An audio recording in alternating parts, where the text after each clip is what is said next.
बहुत सुंदर प्रसंग है साधकों के लिए, अध्यात्म मार्ग के पथिकों के लिए। अगर वो ठीक से चलेगा तो जैसे आकाशवाणी होती है ऐसे उसके हृदय में वाणी प्रकट हो जाएगी। आकाशवाणी जैसे नहीं हुई, भीम जी जा रहे थे, आगे मत जाना, युधिष्ठिर जी जा आगे मत जाना, आगे सिद्ध और देवताओं का प्रवेश है, कोई अपराध बन जाएगा। ऐसे अंदर तुम्हारे आने लगे, सावधान अब तुमसे गलती होने वाली है, और वो ऐसी वाणी होगी जो स्पष्ट सुनाई देगी, और आप अगर स्वीकार करेंगे तो आगे बढ़ जाएंगे। किसी से पूछने का प्रश्न का उत्तर ही नहीं, अंदर ही सब आ जाएगा। ये बहुत महिमा की बात है। जैसे आकाशवाणी होती है ऐसे तुम्हारे अंदर वाणी जागृत हो जाए, ए सावधान। बोले यार कोई तो हृदय में रोक रहा था पर मैंने सुना नहीं, हाय सुन लेता तो आज ऐसी दुर्दशा को न प्राप्त होता। यदि आप ठीक से चलोगे तो बाहर प्रश्न करने की जरूरत नहीं, अंदर ही आपको उपदेश प्राप्त होना प्रारंभ। यह अध्यात्म मार्ग है, ये बहिर्मुख मार्ग नहीं, ये अंतर्मुख मार्ग है। राग रूपी दोष के कारण 3 प्रकार से अधर्म की वृत्ति बढ़ने लगती है। पहला है मन से पाप का चिंतन, कलयुग में नहीं लगता है, पर मन से पाप का चिंतन होते ही संकल्प बन जाता है, क्रियाओं में उतार देता है। इतनी सामर्थ्य कलयुगी पुरुष की नहीं कि मन से किए हुए चिंतन को रोक सके, संकल्प ना बनने दे, क्रिया ना होने दे। तो मन से चिंतन का पाप नहीं लगता, पर वो जब उसका चिंतन हुआ, संकल्प बना, तो क्रिया तुम रोक ही नहीं सकते। पहला है मन का चिंतन, दूसरा है वाणी का पाप, तीसरा है क्रिया का पाप। अगर इन तीनों से अच्छी तरह से अपने को बचा लिया जाए तो कभी हृदय में क्लेश बाहर से पहुंच ही नहीं सकता। बाहर क्लेशमय परिस्थिति है पर आप आनंदित हैं।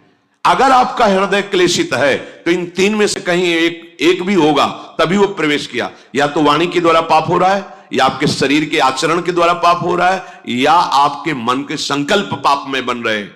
प्रवेश का अवसर मिल जाएगा, नहीं क्लेश हो ही नहीं सकता। जिस हृदय में नाम चल रहा है, निष्पाप है, उसका हृदय जल कैसे सकता है, क्लेशित कैसे हो सकता है? वहां तो आग लगती है भगवत मिलन की, विषय की चाह कहां।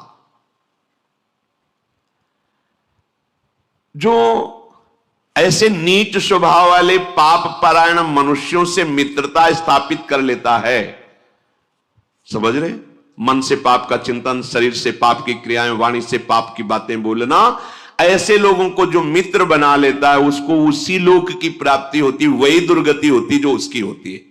मित्र भी बहुत होश से बनाना चाहिए। जाके प्रिय न राम वैदेही तजिए ताहि कोटि बैरी सम यद्यपि परम स्नेही। मुझे पापाचरण में लगा रहे हो अपनी मित्रता की दुहाई देकर, ऐसा मित्र हो ही नहीं सकता। मित्र तो वो होता है जो कुपथ निवार सुपंथ चलावा, गंदे मार्ग से हटा के अच्छे मार्ग में चलाए, उसे मित्र कहते। वो तो शत्रु है, अपने को मित्र घोषित करके हमारा पतन कराना चाहता है। जो मनुष्य पापात्मा होता है उसे धर्म की प्राप्ति नहीं होती, अर्थात उसे सुख की प्राप्ति नहीं होती, अर्थात उसे बार बार विपत्तियां, दुख और पराजय ही मिलती है। बार बार प्रश्न होता है कि प्रयास करने पर मैं सफल क्यों नहीं हो पाता? क्योंकि कोई टांग खींच रहा है तुम्हारी, ऊपर चढ़ने नहीं दे रहा। कौन है वो? तुम्हारा किया हुआ पाप कर्म तुम्हें आगे नहीं बढ़ने दे रहा। ये तो आप अच्छे से समझ लो, खूब हृदय के अनुभव की बात करते हैं। जहां गलती होगी तो तुम शरणागत हो, तुम्हें आगे जन्म में नहीं भुगतना है, अभी भुगतना है।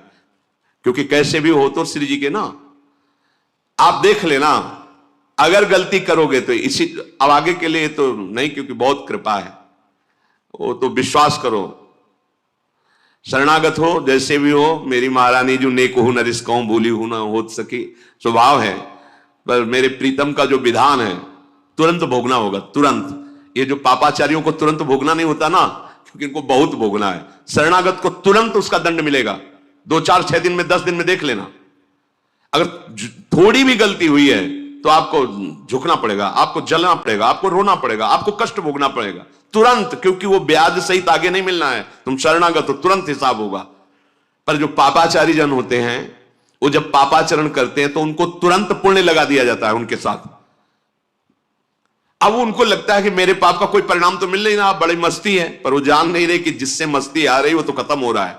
अब जो हमने नई फसल बोई, पुराना जो पाप है जब मिलेगा तो मस्ती की क्या बात, श्वास लेने लायक नहीं रह जाओगे।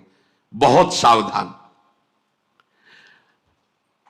उपासक को चाहिए कि जिन सुखों को तुम भोगों में ढूंढ रहे हो वो वहां नहीं है, वो तुम्हारे अंदर है। सुख राशि तुम्हारा स्वरूप है, आनंद सिंधु भगवान तुम्हारे हृदय में बैठे, तभी विश्राम मिलेगा। मान लो अगर ये बात तुम्हारी अभी समझ में नहीं आ रही तो मान के चलोगे तो समझ में आ जाएगी। सबके भीतर महासुख है, बाहर नहीं है। हम सब बाहर ढूंढ रहे हैं, आज तक कोई सुखी नहीं हुआ। लौटो, अंदर लौटो। सर्वात्मना न विसृजेत बहिरिंद्रियाणि एकश्चरण चित्त मनंत ही से अपने चित्त को अनंत महिमा वाले प्रभु के नाम में लगा दो, उनकी लीला कथा में, उनकी सेवा में सत्कार्य करते, अभी आनंद आ जाएगा। अभी आनंद की पहचान ही आप नहीं जानते। तुम्हारी बुद्धि पवित्र हो जाएगी, तुम सूक्ष्म हो जाओगे, तुम्हारे सामने तत्व होगा, यह सृष्टि नहीं होगी, तभी तुम महात्मा कहे जाओगे। महात्मा उसी के आगे लगता है सर्व रूपों में अपने प्रभु का साक्षात्कार कर लेता है। वासुदेवा स्वरमिति समहात्मा सुदुर्लभा, वो दुर्लभ महात्मा है जो सब जगह अपने प्रभु का दर्शन करता है। चित्तस्य ही प्रसादेन हंति कर्म शुभाशुभम प्रसन्नात्मात्मनि स्थित्वा सुखमानन मश्नुते। जब तुम्हारा चित्त प्रसन्न हो जाएगा, सबसे बड़ी उपलब्धि हुई। चित्तस्य ही प्रसादेन, आनंद से लबालब हो रहा है चित्त। क्यों? क्योंकि आनंद का चिंतन हो रहा है। आनंद कौन है? प्रभु। मुरारी पादार्पित चित्त वृत्ति, एक एक वृत्ति से प्रभु का चिंतन कर रहा है, सब सेवाएं कार्य करते हुए। प्रसादेन, एकदम आनंद, प्रसन्नता। अगर चित्त ही प्रसन्न नहीं है तो समस्त शुभ कर्मों का फल जो सुख आया है लौकिक, वो जलाता रहेगा, तुम्हें सुख नहीं भोगने को मिलेगा। बहुत समझिए, चित्त प्रसन्न है तो आपके पास कुछ ना होते हुए भी आप बादशाह हैं, और चित्त जल रहा है तो सब कुछ होते हुए भी आप अभागी हैं। क्योंकि जो सुख चाहिए वो तो है नहीं, सब है, पर चित्त प्रसन्न नहीं है। चित्त कभी भोगों के संग्रह से या भोगने से प्रसन्न नहीं होता, हर्षित होता है, और हर्षित का परिणाम शोकित होता है। प्रसन्नता होती, ब्रह्मभूता प्रसन्नात्मा न शोचति न कांक्षति, जिससे तत्व का ज्ञान या भगवत साक्षात्कार हो जाता है। अखंड आनंद, परम प्रसन्नता। मान लो तो आनंद का अभी आप सोच भी नहीं सकते किसे आनंद कहते हैं। जिसका अंतःकरण हर समय प्रसन्न रहता है वो अक्षय महासुख को प्राप्त होता है। जैसे किसी को अच्छा अच्छा भोजन पवा दिया जाए खूब यहां तक, इसके बाद उसको खूब भोजन रखा जाए, ऐसी तृप्ति हो जाती है। ब्रह्मादिक के भोग सब विषम लागता है। अब उदाहरण उस आनंद का तो कोई है नहीं जोड़, तो कह रहे कि जैसे कोई खूब गले तक छक जाए, इसके बाद उसको कहो कि आधा लीटर खीर और पी लीजिए, थोड़ा गुलाब जामुन। ऐसे जब चित्त में भगवदानंद होता है तो ब्रह्मादिक के भोग भी उसे कैसे लगते हैं? विष के समान। अब और कछु न सुहाय, जुगल सेवा सुख पगे। कुछ नहीं, अब कुछ नहीं, अब कछु नाथ न चाहिए। प्रभु अब कुछ नहीं चाहिए, बस अब कृत्य कृत्य भयो। ये कब होगा? यही सुख है, अब पाए। वो क्या? चित्त का प्रभु के चिंतन में लगे रहना।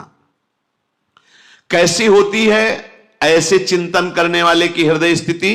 बोले जैसे वायु रहित स्थान में दीपक जलाया जाए तो एक तार लो, ऐसी होती है प्रसन्नात्मा का भगवत चिंतन। स्वाभाविक हर समय चल रहा है। ये न सोचे कि भावदेह की प्राप्ति हो जाएगी तो सब क्रियाएं बंद हो जाएंगी, फिर हमारा गृहस्थी का कार्य कैसे होगा? ऐसा नहीं है। आप देखो, हित सजनी के अवतार है महाप्रभु हरिवंश चंद्र जो अवतार है ना। गृहस्थी में जब तो 3 पुत्र 1 कन्या, पूरा सब भागवतिक उपदेश, भागवतिक व्यवहार। वहीं बंचंद महाप्रभु, कृष्णचंद महाप्रभु, गोपी नाथ महाप्रभु, ये तो महाप्रभु के पुत्र। साप देवी एक बालिका भी थी, और हित सजनी के अवतार है, तो उनको भाव प्राप्त करना है क्या? अच्छा, यहां जब वृंदावन नित्य सेवा श्री जी की प्रातः से शयन तक सेवा में कोई त्रुटि नहीं। आए हुए जनों को अब उपदेश भक्ति को कहो, जैसी विधि जाके चित रहो, लहो जो मनवांछित सफल। जैसी जैसी भक्ति सबके हृदय में सब हो रहा है ना। और है कौन वहां भाव थोड़ी प्राप्त कर, वो तो आए ही है भाव दान करने। तो ऐसा नहीं कि इस भाव को प्राप्त हुआ वो बोल नहीं पाएगा, वो चल नहीं पाएगा, वो क्रियाएं नहीं, ऐसा नहीं। ये अलौकिक सामर्थ्य होती है। दुर्वासा जी की स्थिति से भी बड़ी स्थिति अम्बरीश जी की है। कैसे प्रमाणित करो। तो दुर्वासा जी ने कृत्या पैदा करी, अम्बरीश जी एक कदम पीछे नहीं हटे, सुदर्शन खेद लिया तो त्रिभुवन में भागते घूमे दुर्वासा जी। स्थिति यहीं से देख लो। कृत्या भयंकर ज्वालामयी अम्बरीश जी को नष्ट करने के लिए दुर्वासा ने प्रकट की और दौड़ी दुर्वासा जी की प्रेरित होकर अम्बरीश जी की तरफ। ऐसे हाथ थे दुर्वासा की प्रणाम मुद्रा, एक कदम पीछे नहीं हटे। स्थिति देखो। और जो ही सुदर्शन चक्र ने कृत्या को नष्ट किया और दुर्वासा जी को दूर से ताप, तो पूरे त्रिभुवन में भागते गए। भागना पड़ा, खड़े नहीं रहे। अम्बरीश जी का क्या कार्य रुका हुआ है? चक्रवर्ती सम्राट है, सारे कार्य हो रहे हैं और आठों पहर उनकी स्थिति केवल कृष्ण में है। सावई मना कृष्ण पदा। ये ना समझे कि अब ये जो भक्ति को उपदेश करें इसका मतलब हमें बाबा जी बनना पड़ेगा, और मतलब एक गुफा में बैठ के, एक कमरे में बैठ के आंख मूंदे, ये भक्ति का ये बहुत प्रवीण, बहुत ऐसा नहीं। देखो आचार्यों को, महापुरुषों को, सबको देखो ना, स्थिति किस कोटि की है, कैसे लोक व्यवहार में वैसे ही दिखाई दे रहे। वो सामर्थ्य भागवतिक है। जैसे कोई बहुत कठोर हो सकता है तो फिर कोमल कैसे हो सकता है? एक ही बात तो होगी ना। बहुत कठोर हृदय तो कोमल हृदय उसको कैसे कहा जा सकता है? लेकिन प्रभु को कहा गया वज्रादपि कठोराणी और कुसुमादपि कोमलानी। कुसुम से भी कोमल हृदय और वज्र से भी कठोर हृदय। प्रभु को कहा गया अणुअणियान महतो महियान। वो छोटे से सबसे छोटा है और बड़े में सबसे बड़ा महान है। जो सूक्ष्म दृष्टि से जीव देखा जाए उसके हृदय में आराम से शयन कर रहा है मेरा गोविंद। और अनंत ब्रह्मांड एक रोमकूप में वास कर रहे हैं। दिखलावा ते माते अद्भुत रूप प्रचंड, रोम रोम प्रतिलागे कोटि कोटि ब्रह्मांड, अणुअणियान महतो महियान। उसका दास है तो वो अगर व्यवहारिक क्रियाएं सम्यक करता हुआ अपनी स्थिति में, तो कौन सी आश्चर्य की बात है? क्योंकि सर्वाश्चर्य में प्रभु की आराधना है। ये न सोचिए कि हम गृहस्थी में अगर हमको ऐसी कोई, एक ने पूछा था जब भगवत प्राप्ति हो जाएगी तो सोने को मिलेगा कि नहीं? सोने को मिलेगा नहीं, हमें तो डर लगता है भगवत प्राप्ति वाली बात सुन के कि मतलब पता नहीं क्या होता होगा। जैसे सोने में आनंद आता है, खाने पीने, ये सब चलेगा कि नहीं?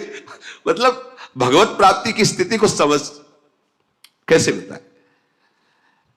अब ये बताने लायक बात ही नहीं कि मतलब उसको शब्द ही नहीं, उसको कैसे शब्द, मुंह का स्वादनवत एक अद्भुत परमानंदमय स्थिति में, सब कुछ करने में। भाई जी के जीवन चरित्र में आया, प्रकाशित भी है, उसमें लिखा भी। जब भाई जी की पत्नी ने भाई जी की महिमा और सुनी, देखी सब, तो उन्होंने कहा आप तो भगवत प्राप्त हो गए,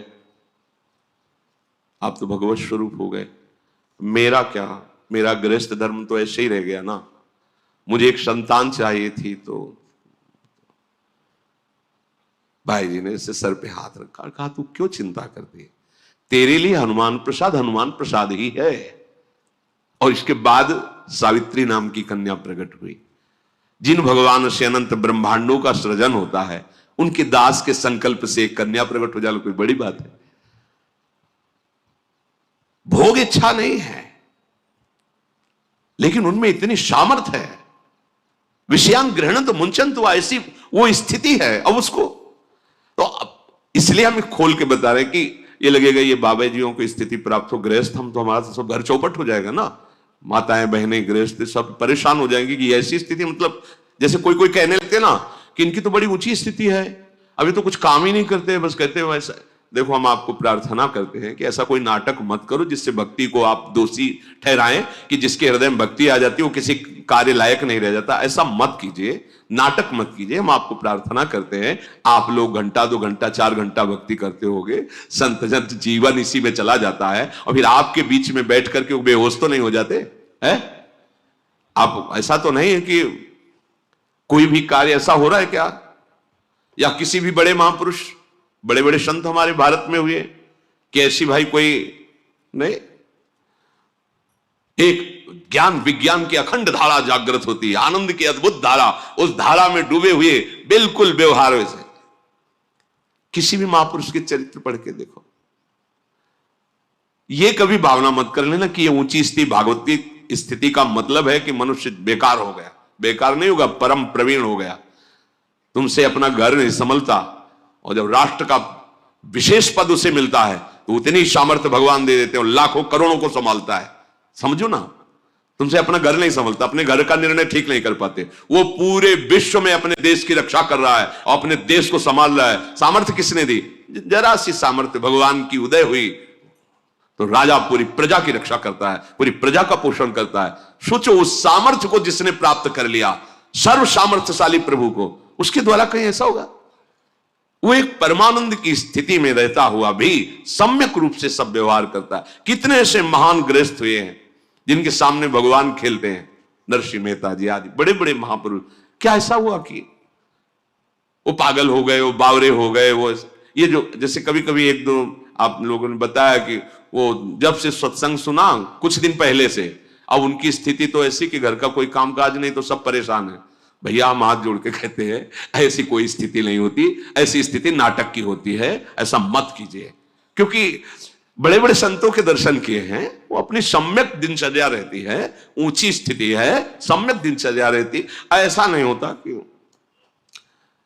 घर वाले परेशान हैं, पता नहीं कौन सा मतलब जादू चढ़ गया, ऐसा नहीं होता। या फिर एक दो जैसे कभी वो झटके और ये झटके मटके कुछ नहीं होते हैं, ये भगवत आनंद है। ये मतलब है ना, वो मूर्छित हो, राधा मूर्छित हो गया ऐसे। अब वो पानी डाल रहे हैं, कोई चरण रज लगा रहा है, कोई चरण छू रहा है, ऐसा नहीं होता है। हाँ ऐसा होता है, वो एक अलौकिक स्थिति है। सच्चे मार्ग से चलो, स्थिति प्राप्त हो जाएगी। वो ऐसा मत करो जिससे तुम्हारा जो सौभाग्य उदय हुआ है वो नाटक में फंसकर नष्ट हो जाए। सही मार्ग का अवलंबन लो। जो अपने साधन भजन पवित्र आचरण का क्रोध दिलाने वालों से प्रेरित होकर क्रोध करके उनका अपमान करता है, अपने क्रोध को प्रकट कर देता है, तो ये प्रमाद उसकी भजन वृत्ति को रोक देता है। बहुत ध्यान से, इसीलिए पूज्यपाद उड़िया बाबा ने कहा कि भजनानंदी महात्मा को क्रोध से बचना चाहिए। 1 महीने के किए हुए भजन को एक बार का क्रोध प्रभाव रोक देगा। अब बाबा तो सिद्ध महापुरुष थे, उन्होंने जो अनुभव किया वो बोला, पर शास्त्र भी कहता है कि यदि आपको कोई क्रोध दिला रहा है, दिलाएंगे मतलब